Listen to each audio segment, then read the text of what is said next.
Opposition party, a Partnership for National Unity, on Friday sharply criticized President Ifanali for dismissing key findings of the European Union's final report on Guyana's September 1st general and regional elections. President Ali, in a live Facebook appearance on Wednesday, rejected the EU's concerns about the uneven playing field and undue advantages for the incumbent administration, calling those conclusions ridiculous and lacking proper analysis. He said the report failed to fully reflect the realities on the ground. During his weekly press conference, APNU Member of Parliament Sherrod Duncan, reading from the party's statement, noted that the EU's report documented widespread misuse of public resources for the ruling party's political advantage. The President mistakenly believes his government is the only one that can conduct analysis. This is an arrogant posture. What is of significance from his muted tirade is that the President admitted to the world that his government called private citizens to ask for votes. This was repeated by his Vice President's prior admission of the same illegal act. The issue is not calling citizens.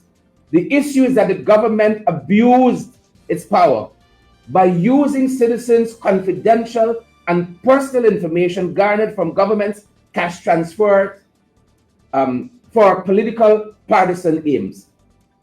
Therefore, his allegation that all political parties called citizens based on personal data or based on their personal data, it is absolutely false.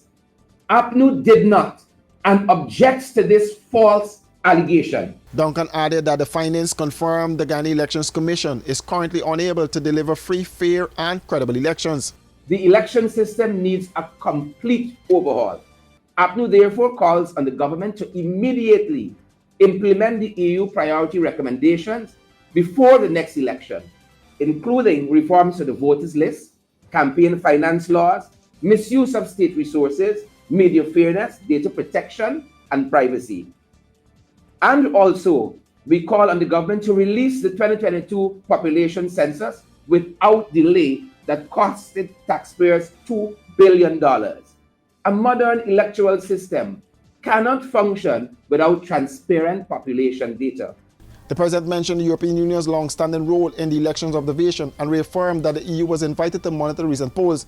He said the political polarization and low trust in the institution had to do with the scars of the 2020 polls. While acknowledging that the EU mission highlighted the overall positive conduct of the elections, he believes that the time has come where we must get these missions, like the EU in this case, to adhere to international best practices in the hiring of local staff.